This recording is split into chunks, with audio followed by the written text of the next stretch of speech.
São Lucas, capítulo de número 15. Vamos estar esta noite meditando nesse texto, na palavra de Deus. É muito conhecido da igreja, muito conhecido dos irmãos que são leitores da palavra de Deus.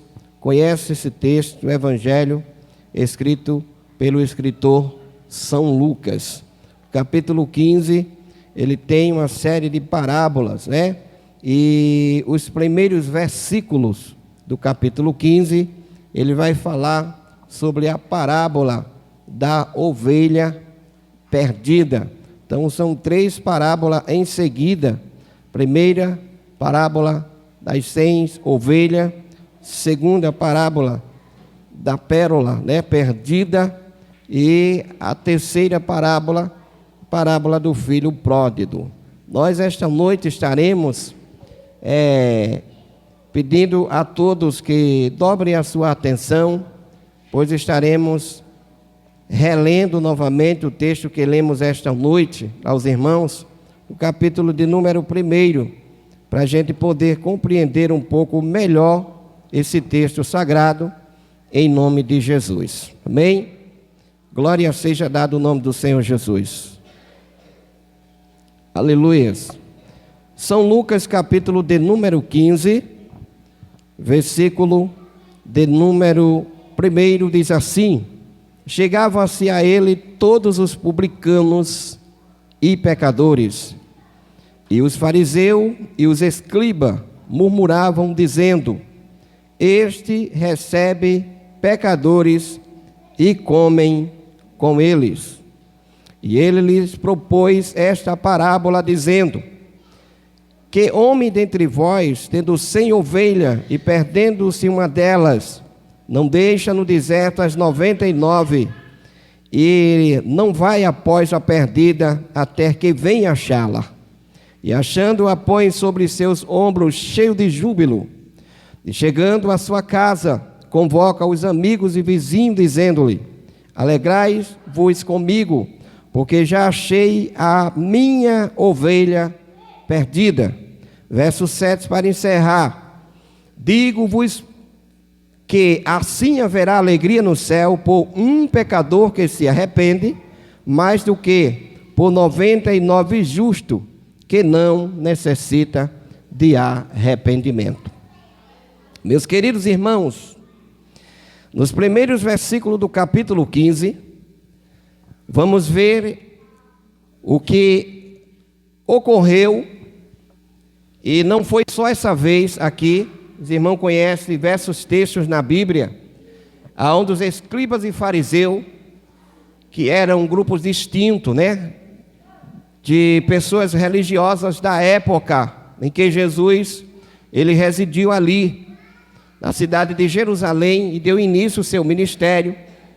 E eles, curiosamente, em várias oportunidades em que o Mestre Jesus estava realizando a obra da evangelização, eles se chegaram humildemente para ouvir o que Jesus estaria ensinando e como, na verdade, ele estaria divulgando a palavra, ensinando a palavra e aplicando a palavra do Senhor às pessoas que se chegavam a ele. E o escritor Lucas, ele tomou a iniciativa nesse capítulo de número 15 do Evangelho que contém o seu nome, e ele escreveu acerca de mais uma oportunidade a qual o Senhor Jesus teve de estar ensinando a palavra de Deus aos publicanos e os pecadores. Pois Jesus, quando ele iniciou o seu ministério, ele sempre teve o propósito de procurar as pessoas mais carentes, de procurar as pessoas mais necessitadas, de se aproximar das pessoas que eram mais desprezadas pela sociedade, de procurar as pessoas que eram mais rejeitadas pelos religiosos. Jesus, ele veio após ser enviado por Deus à terra para trazer algo especial, para trazer algo bom e bondoso da parte de Deus às pessoas necessitadas.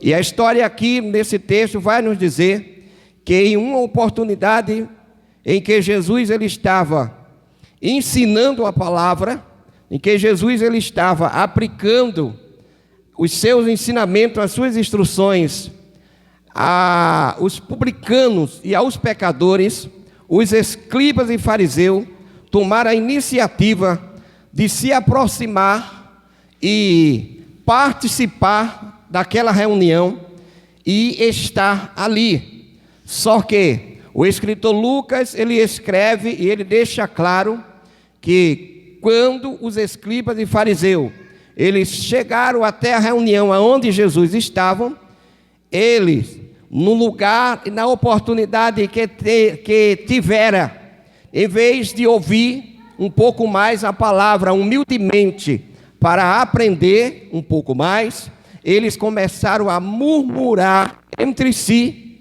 acerca de Jesus, pois os mesmos afirmavam que Jesus, ele participava e se juntava com os publicanos e os pecadores.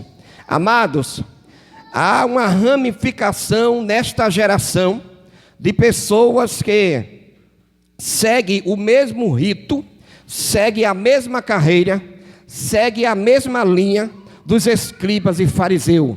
São pessoas que acham que, da forma que eles aprenderam, todos devem seguir. E em alguns pontos eu quero afirmar esta noite aos irmãos que é bem certo que nós, ou qualquer pessoa que venha passar a ser servo de Deus, deva apelar para, em alguns pontos, pegar para si e receber e guardar em seu coração. Mas nem tudo devemos pegar e guardar em nossos corações, pois, enfim, há na vida de algumas pessoas que divulgam a palavra, que seja de acordo com o Antigo ou Novo Testamento, que pode repassar algo que não esteja de acordo com a verdadeira interpretação. Desde a época de Jesus, já havia muitos que aplicavam doutrinas de homens, e os irmãos sabem que não só os apóstolos de Jesus, mas parte da igreja, elas perceberam isto, e a gente vai ver parte da Bíblia, onde os irmãos, em diversos pontos, paravam para ouvir alguns pregadores da sua época, com as suas Bíblias na mão, e confirmando pela palavra, para não serem enganados.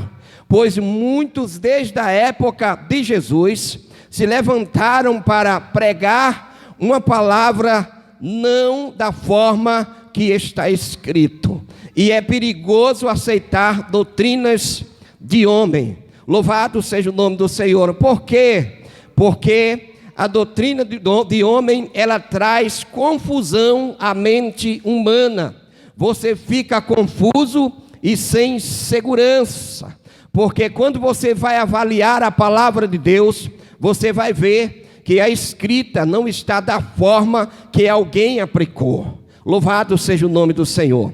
Mas quando você aprende com a palavra de Deus, você aprende de uma maneira com toda a sabedoria e inteligência, pois a palavra de Deus, ela clareia, ela abre a nossa mente para aprender da forma corretamente como está escrito. E existe alguém em toda a Bíblia que se dispõe a se levantar para ensinar esta palavra com muita sabedoria, com muito entendimento e também com muita eficácia da parte de Deus, e este era Jesus. Mas ainda assim, os escribas e fariseus chegavam-se a Jesus para murmurar, achando que Jesus estava adentrando por um caminho errado. Bendito seja o nome do Senhor. Mas eles não sabiam que estava batendo de frente com aquele que exerceu e exerce toda a sabedoria e todo o conhecimento. E como Jesus ele foi o mais inteligente de entre todos os homens, ele sempre demonstrou algo dentro da palavra de Deus para proteger a própria palavra, para proteger o próprio Deus.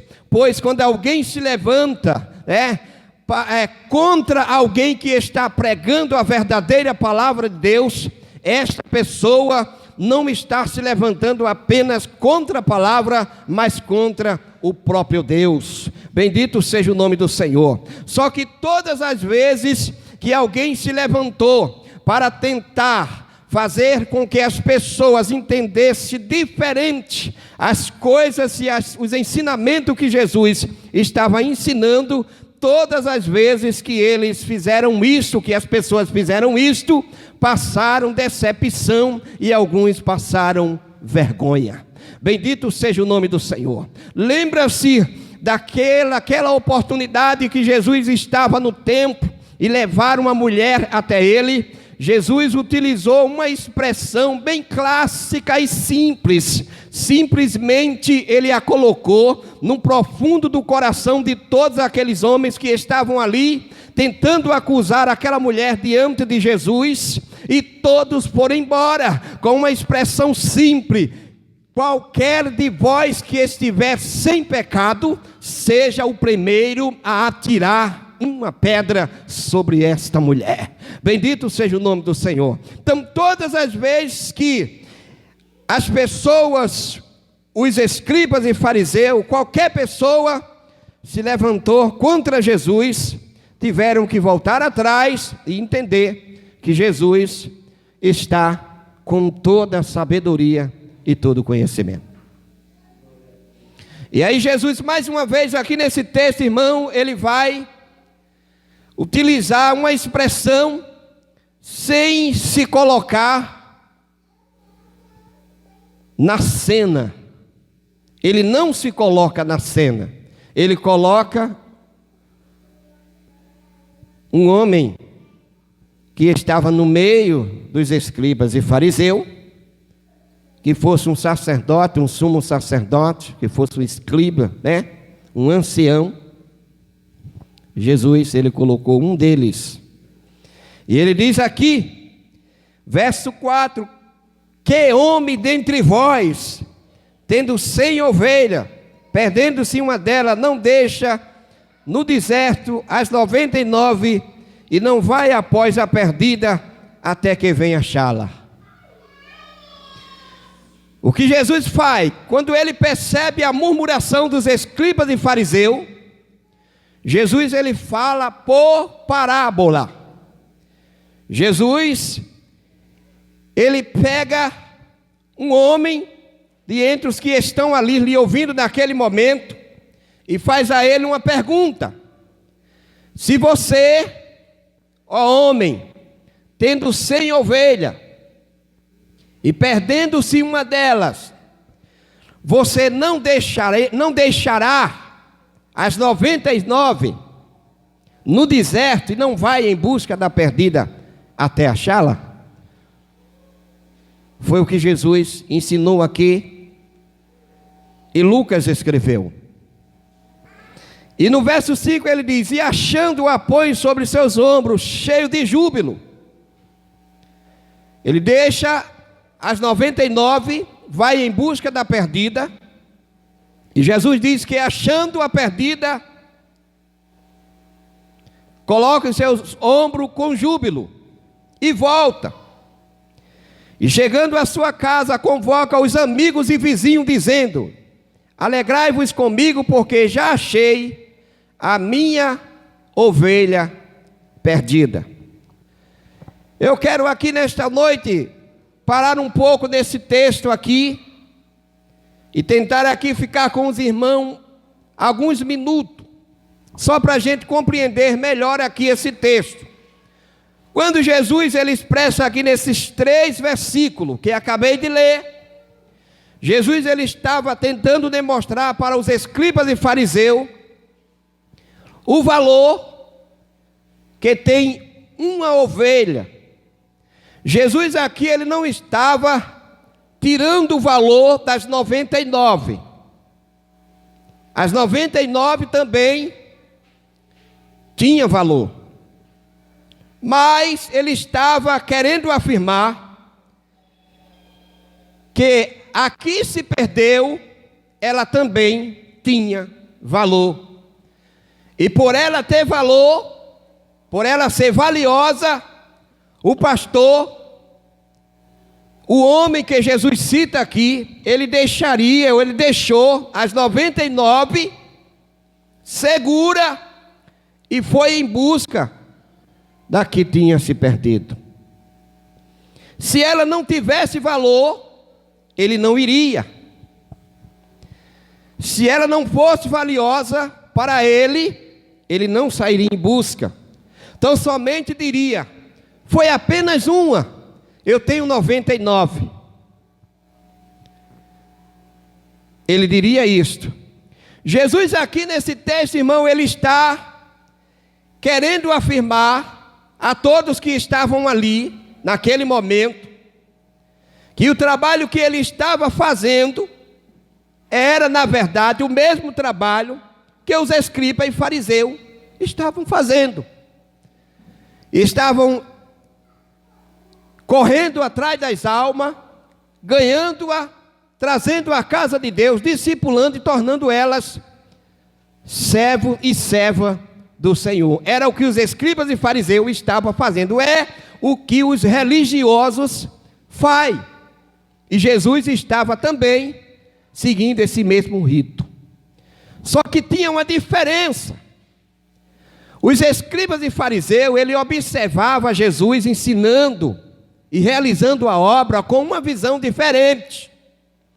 Porque eles tinham uma tradição de que eles deveriam se manter puro. E para eles, se manter puro era não se misturar às pessoas pagãs, às pessoas pecadoras. Eles, os escribas e fariseus, a religião deles ensinavam desta maneira. E se na verdade a instrução que ele ensinava neste ponto era correta, com certeza Jesus teria cumprido. Com certeza Jesus teria exercido. Pois Jesus ele não veio para aumentar ou diminuir nem um jota e nem um tio da lei. Ele veio para cumprir. E isto que eles estavam aplicando entre si, era como eu falei no início, era doutrina de homens. Por quê? Jesus ele foi enviado por Deus às ovelhas perdidas da casa de Israel. Já estava profetizado antes de Jesus aparecer, antes de ele vir. Já estava escrito lá no Antigo Testamento que Jesus viria para pregar as ovelhas perdidas da casa de Israel. E simbolicamente, quem seria as ovelhas perdidas da casa de Israel?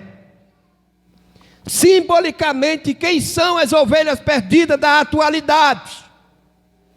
Na época de Jesus era os pecadores e os publicanos.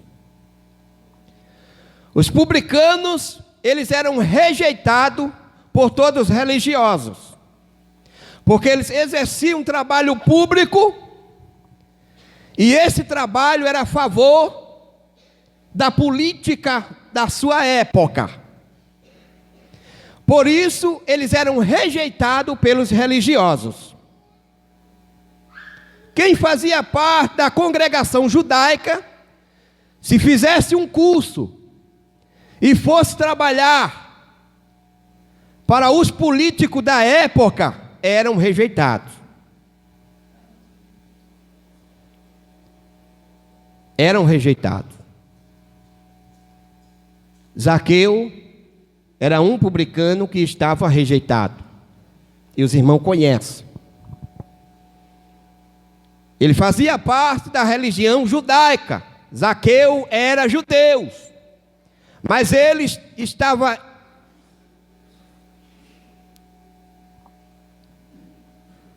fora da religião, fora da comunhão, fora do agrupamento. Ele fora rejeitado. Quando Jesus pede para ir na casa de Zaqueu, Zaqueu se converte ao Evangelho, ao reino de Deus. Ele já era judeu, já tinha servido a lei judaica, mas estava rejeitado pelos seus irmãos. Quando Jesus chega até a sua casa, ele se converte. E quando ele se converte, Jesus afirma perante os escribas e fariseus, lá na casa de Zaqueu, que Zaqueu também era filho de Abraão, que Zaqueu também era judeu, mesmo ele sendo publicano, mesmo aos olhos do povo, ele sendo alguém que estava fora dos regimes da lei, mas ele era alguém que estava disposto a pagar qualquer preço para servir a Deus. Bendito seja o nome do Senhor. E aqui nesse texto eu volto e percebo aqui que Jesus, ele veio na intenção de trazer para Deus, ou levar de volta a Deus, os publicanos e pecadores. Quem eram os pecadores? Os pecadores eram aqueles que não faziam parte de nenhuma religião e era conhecido como povo pagão. Pessoas que só realizavam práticas ilícitas e eram totalmente rejeitados pela sociedade, muito especialmente pelas religiões. Na época de Jesus, não existia, era raro, grupo de pessoas que fossem em busca dos publicanos e pecadores. Pelo contrário, eles perseguiam eles, eles rejeitavam eles, eles consideravam eles como cachorros. Desta forma. Aí o que acontece? Quando Jesus ele dá início ao seu ministério, ele vai em busca dos publicanos e pecadores. Cada um tinha os seus problemas. Jesus disse, eu quero você, assim mesmo. Ele chegava e disse, eu quero você. E de repente, uma multidão de pessoas começa a seguir a Jesus. Passa a ser discípulo de Jesus. As pessoas que a sociedade rejeitava, que dizia para ela, não tem mais jeito, está perdido. Jesus dizia, venha para cá, que eu dou jeito. Quem estava doente, ele curava. Quem estava cego, ele dava vista. Paralítico, né? Quem estava paralítico, ele levantava, ele dava ousadia para andar. Quem era surdo, passava a ouvir. Quem não falava, passava a falar. Aí a notícia começa a se espalhar por toda a região. Tem um Jesus aí, que por onde ele passa pregando aí uma mensagem diferente da mensagem dos escribas e fariseus. Ele prega o reino dos céus.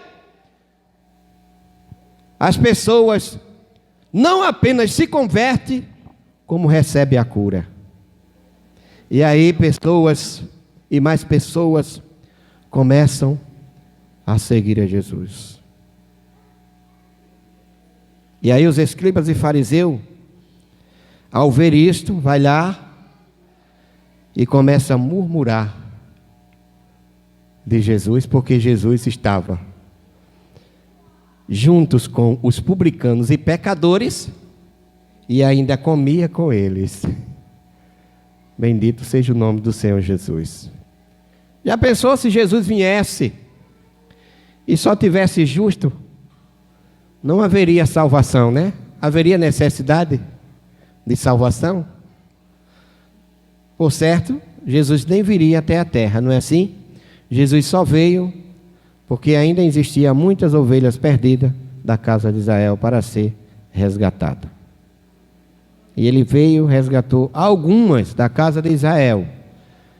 E muitas, né? Muitas ele resgatou de entre os publicanos e pecadores. E aí Jesus, ele dá a revelação nesse texto, verso 7, para encerrar. Ele diz: digo-vos que assim haverá alegria no céu por um pecador que se arrepende, mais do que por 99 justos que não necessita de arrependimento. Haverá, Jesus disse, alegria no céu. Olha para cá para me encerrar com isso. Que coisa linda, né? Há tantas coisas que ocorrem em meio evangélicos, em meio ao povo de Deus. Tantas coisas maravilhosas. Tem coisa que acontece no meio do povo de Deus, que o povo de Deus se alegra tanto, que pula e salta de alegria. Não é verdade? Já pensou se um paralítico se levantasse hoje no meio da igreja? Se um pregador orasse por um paralítico e ele se levantasse, as pessoas se alegravam, porque estava vendo um milagre. E se um morto fosse ressuscitado? Lembra-se do filho da viúva de Naim? O que aconteceu ali? Algo maravilhoso. Quando Jesus ressuscita o filho da viúva de Naim, o que acontece entre todos aqueles ali que estavam levando aquele defunto para o cemitério? Eles receberam ali naquele momento um temor. E todos em uma só voz, diz a palavra de Deus,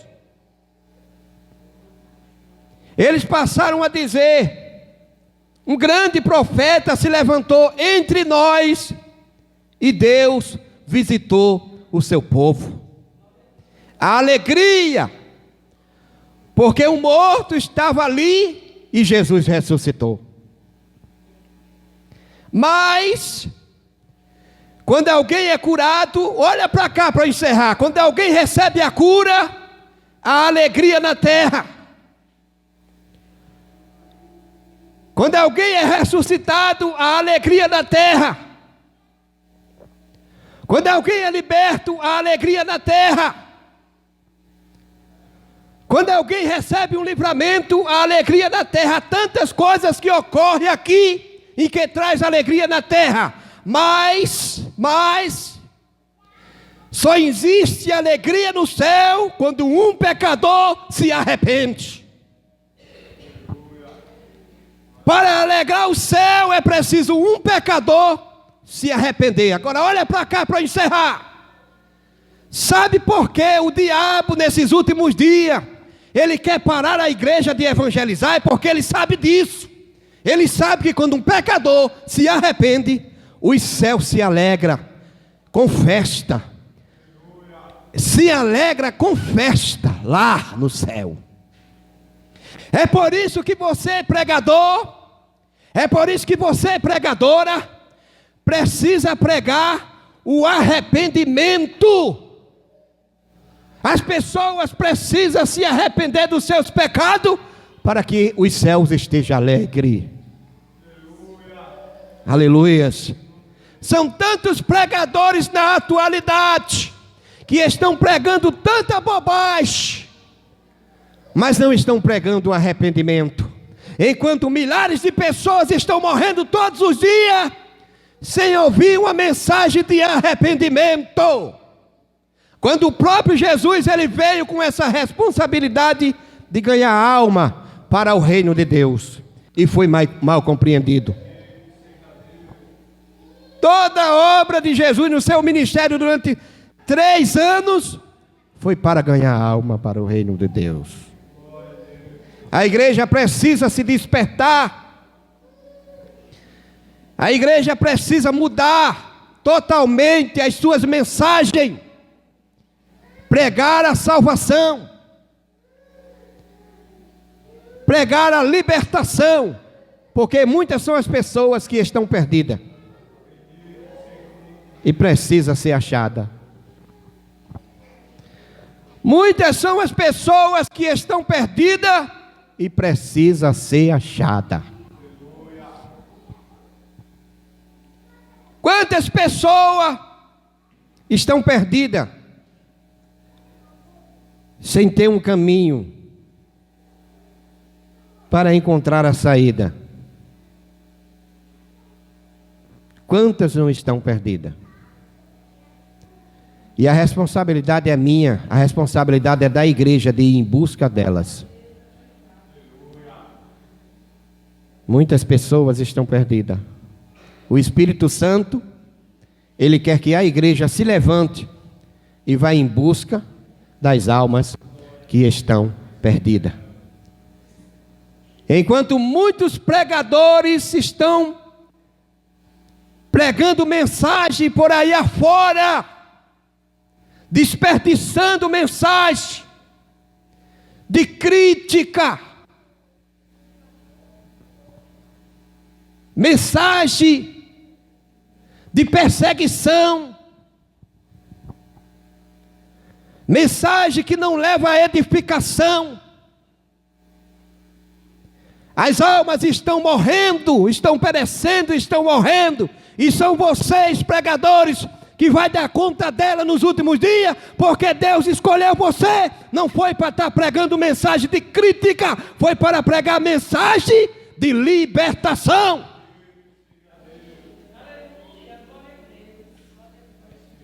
Pregue que Jesus liberta, que Ele salva, que Ele é o Salvador, que Ele é Senhor, aleluia, e que Ele tem poder de libertar o mais vil pecador. Amém, igreja? Que Deus abençoe a todos. Eu encerro aqui a minha participação. Em nome de Jesus, os irmãos permanecem orando por essa igreja, por esse ministério, em nome de Jesus. Amém?